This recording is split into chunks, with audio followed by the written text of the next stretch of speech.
Hello guys, ഇന്ന് നമുക്ക് റവ വെച്ചിട്ട് അടിപൊളി ഒരു പഴംപൊരി ഉണ്ടാക്കി നോക്കാം. എടുത്തു വെച്ചിരിക്കുന്ന മിക്സിയുടെ ജാറിലോട്ട് റവ, ഏലക്ക, മഞ്ഞൾപ്പൊടി, ഉപ്പ്, പഞ്ചസാര എന്നിവ ഇട്ട് കൊടുക്കുക. ആവശ്യത്തിന് വെള്ളവും കൂടി ഒഴിച്ച് നല്ല രീതിയിലൊന്ന് അരച്ചെടുക്കുക. റവ ആയതുകൊണ്ട് തന്നെ നല്ല രീതിയിൽ വെള്ളം ചേർക്കണേ. ഇനി നമുക്ക് അരച്ചു വെച്ചിരിക്കുന്ന മാവ് ഒരു പാത്രത്തിലേക്ക് ഒഴിച്ചു വെക്കാം. അതിലോട്ട് ആവശ്യത്തിന് വേണ്ട ജീരകവും കൂടെ ചേർക്കുക. ഇനി നമുക്ക് ഏത്തയ്ക്ക കട്ട് ചെയ്തെടുക്കാം. ഒരു ഏത്തയ്ക്കുള്ളൂ കേട്ടോ നമ്മുടെ കയ്യിലുള്ളൂ. അപ്പോൾ അത് നമുക്ക് ഒരു 8 പീസായിട്ട് കട്ട് ചെയ്തെടുക്കാം. ഈ 8 പീസ് ഏത്തയ്ക്കായും നമുക്ക് മാവിലോട്ട് ഇട്ട് കൊടുക്കാം. നമുക്ക് ചട്ടി അടുപ്പത്ത് വെക്കാം. ചൂടായിട്ടിരിക്കുന്ന ചട്ടിയിലോട്ട് നമുക്ക് എണ്ണ ഒഴിച്ച് കൊടുക്കാം.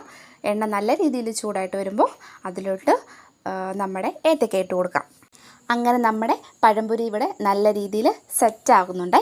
ഇനി നമുക്ക് ചൂട് കാപ്പിയുടെ കൂടെ കഴിച്ച് നോക്കാം. അടിപൊളിയാണ്. എല്ലാവരും മസ്റ്റായിട്ടൊന്ന് ട്രൈ ചെയ്ത് നോക്കണം കേട്ടോ. അപ്പോൾ എല്ലാവർക്കും ഈ വീഡിയോ ഇഷ്ടമായാൽ ലൈക്ക് ചെയ്യാനും സബ്സ്ക്രൈബ് ചെയ്യാനും മറക്കല്ലേ. താങ്ക്